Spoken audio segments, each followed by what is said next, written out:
Good evening, all you happy people, and welcome back to my little corner of the comic book world that I like to refer to as the Forbidden Zone.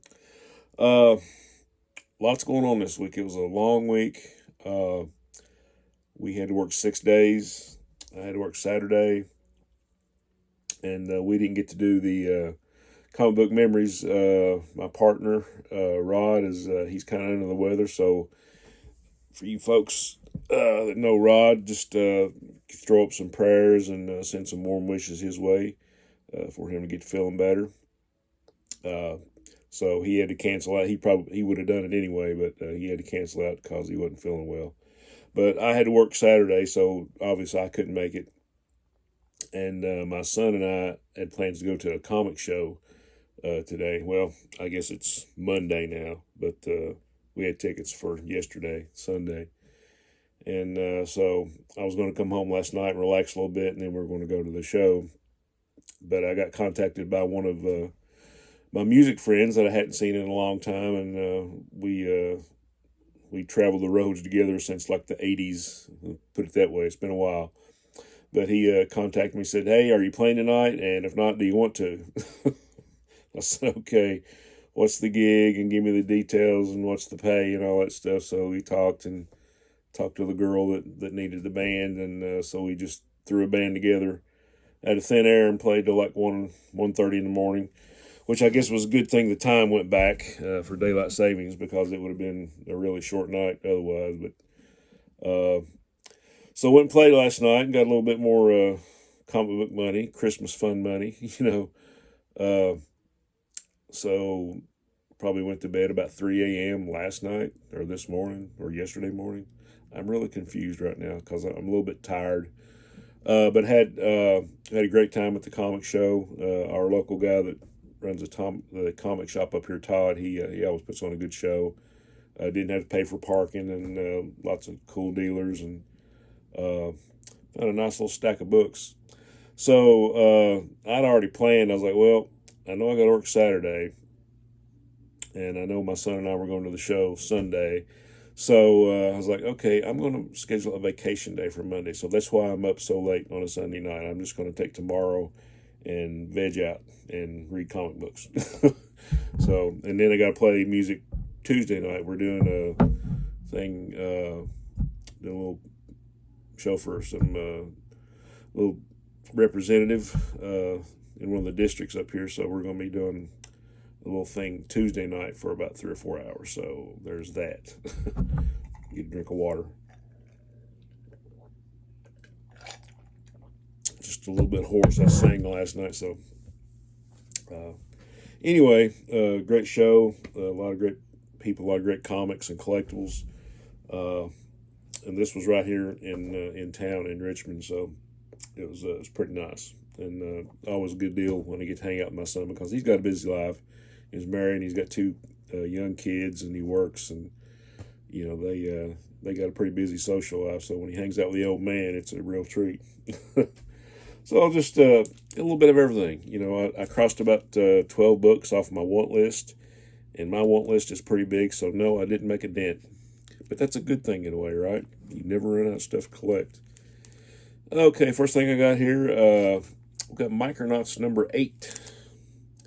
And I guess this is sort of a minor key. You got the first appearance of Captain Universe. I always thought he was a cool character.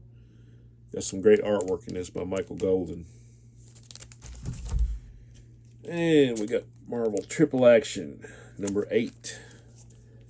Of course, this is a lot of the early Avengers reprints. And I got to knock another one off my Marvel picture frame cover list. So cool in a couple of ways. Got a Marvel team up I did not have.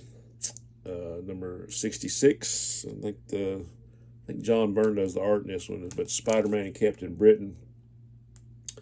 And I guess you could call this another little minor key, because it's the first appearance of the villain Arcade. So cool stuff. Got a couple of Alan Moore Swamp Things I did not have. Especially, I don't even remember seeing this one back in the day. But this is number 24, Saga of Swamp Thing, guest starring the Justice League. So Good stuff there. Love Swamp Thing. And here's another issue, number 27. Guest starring the Demon, Etrigan. I don't know if it's Etrigan or Etrigan. I've never really figured that one out, so I'm just going to say Etrigan.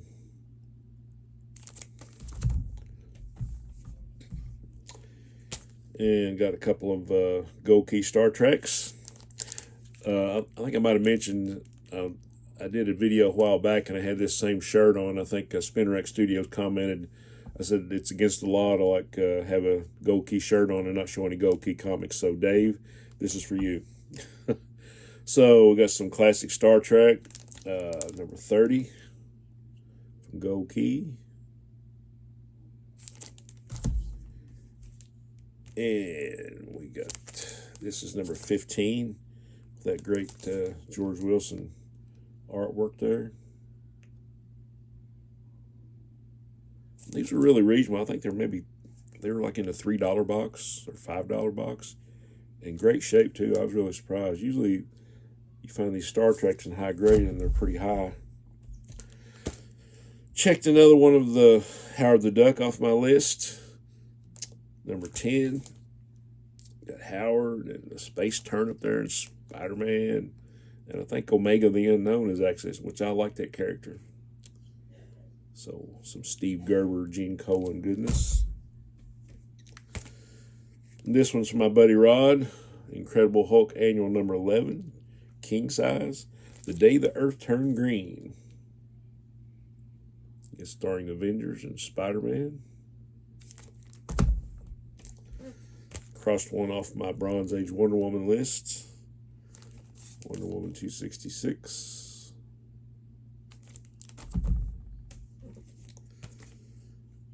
About a little Western here. Here's Jonah Hex number 11. Pretty cool cover. And that, I think the art and the cover here is by Rich Buckler and Dick Giordano. Knocked a couple of World's Finest off my list. Here's number 276. Superman and Batman against the old Batman villain, Dr. Double X. I thought that was pretty cool, especially since you got George Perez on the cover. Lots of great features. You got Superman, Batman, got Green Arrow, Shazam, Hawkman, Zatanna, and I think Shazam was drawn by Don Newton.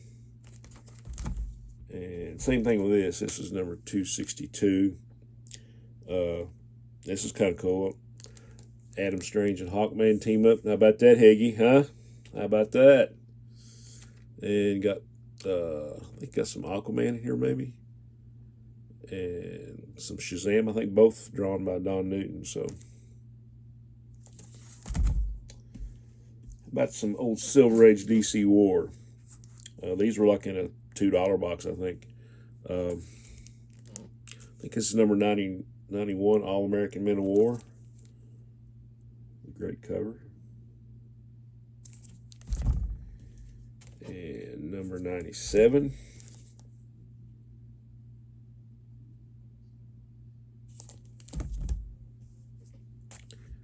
And number 101.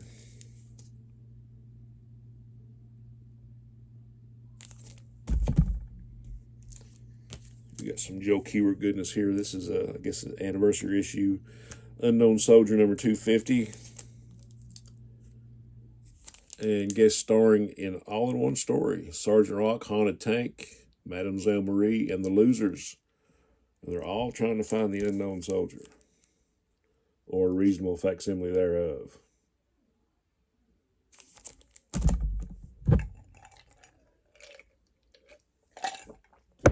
Okay. Got some giant size Conan, number 4.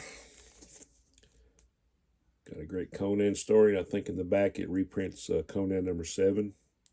So another great square bound book I did not have. Got some Silver Age Teen Titans here, number 21. Some great Nick Cardy art on the cover.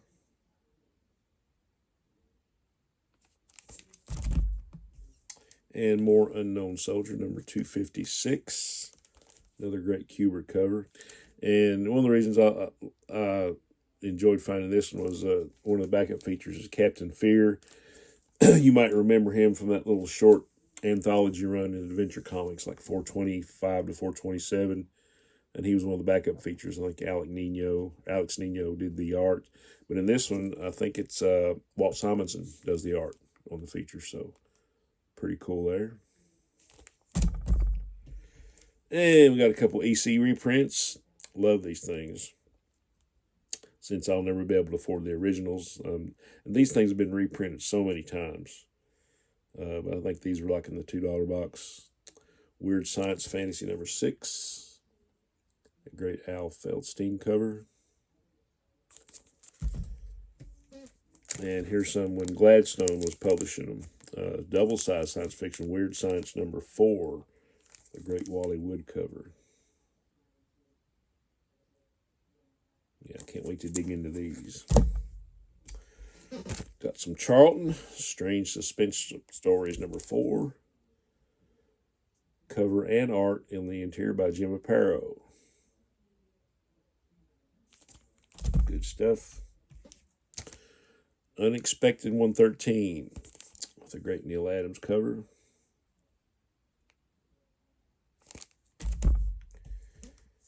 And here's one for my buddy Rod. A little go-go checks action going on here. Unexpected number 97 with Automan versus Mutant Man.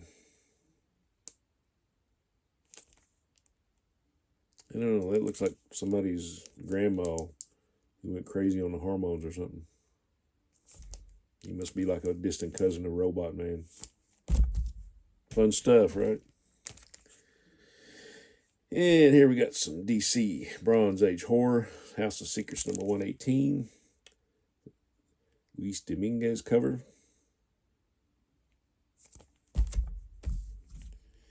And I don't know if it's this book or not, but there's one of these DC Bronze Age books that actually had some Kurt Swan art in one of the stories, which is kind of odd.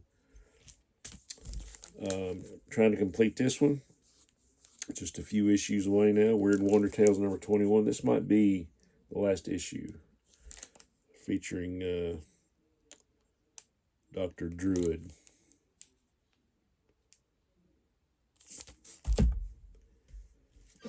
Smorgasbord Key. UFO Flying Saucers number 13. Another great George Wilson painted cover.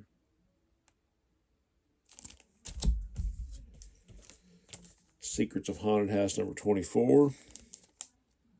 Closing in on completing this one.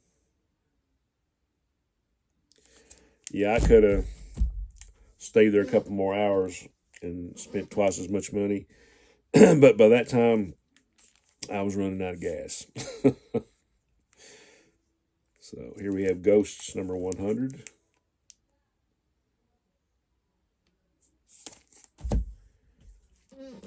And number 90. The Jimmy Janes and Dick Giordano cover.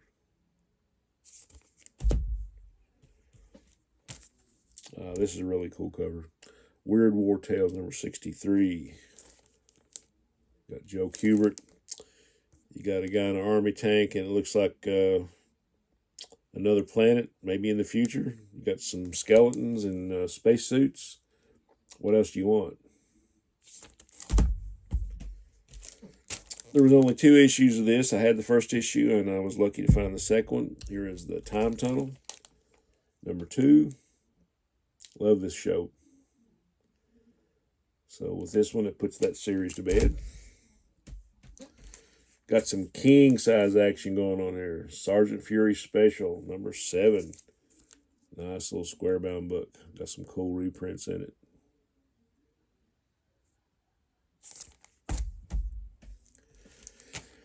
And got some Strange Adventures 144. I grabbed this one because it had the Atomic Knights on the cover. I'm trying to get all the Atomic Knights appearances. I love that they wrote on these big, giant, mutated Dalmatians. That's some serious sci-fi going on there, folks. Got a couple Detective Comics from the Bronze Age with Neil Adams covers I did not have. Detective 392.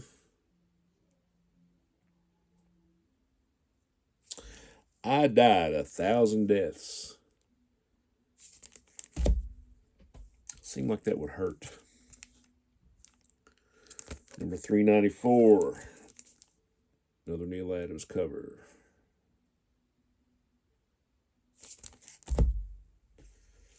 And some more Charlton stuff. Many Ghosts of Dr. Graves, number 15.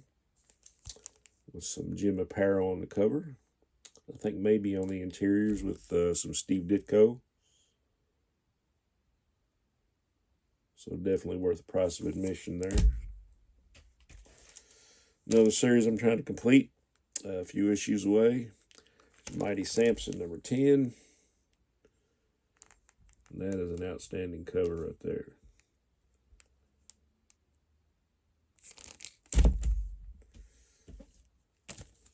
Found a Captain Atom. This looks like number 86 from Charlton.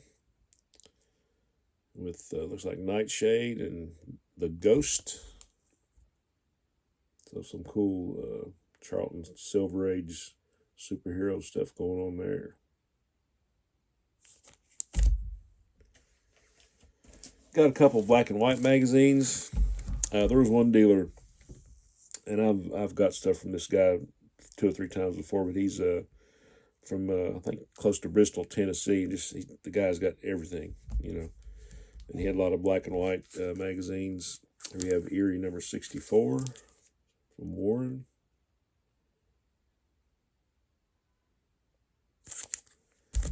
And Erie number 54. I think one of these,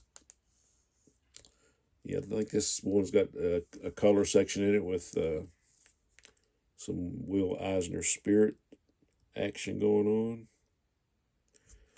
And maybe this one or the other issue had some John Bolton art in it. Some cool stuff. And last but not least, I didn't find the few, I guess, key books that I was looking for, but I found a key book anyway, and the guy knocked a big chunk off the price, which was really cool. And this is probably in I don't know, it's like a mid to lower grade book. I would call it like a VG minus or a good plus or a good very good. But it is a number 1, Space Family Robinson. I had actually been looking for this book for a while, and I'd kind of forgot about it, and it just kind of popped up, and he saw I was interested in it, so he probably knocked about 40% off the cover, or the tag price on it. So, yeah, very cool. Another George Wilson cover, looks like. Glad to add that to the collection. Sorry I'm so hoarse, guys. It's just been a busy week. But had fun today, even though I'm running on fumes right now. So I'm probably just going to kind of veg out tomorrow and rest up. But had a good time. Hope everybody had a great weekend and has a great upcoming week. And I will see you soon. Onward and upward.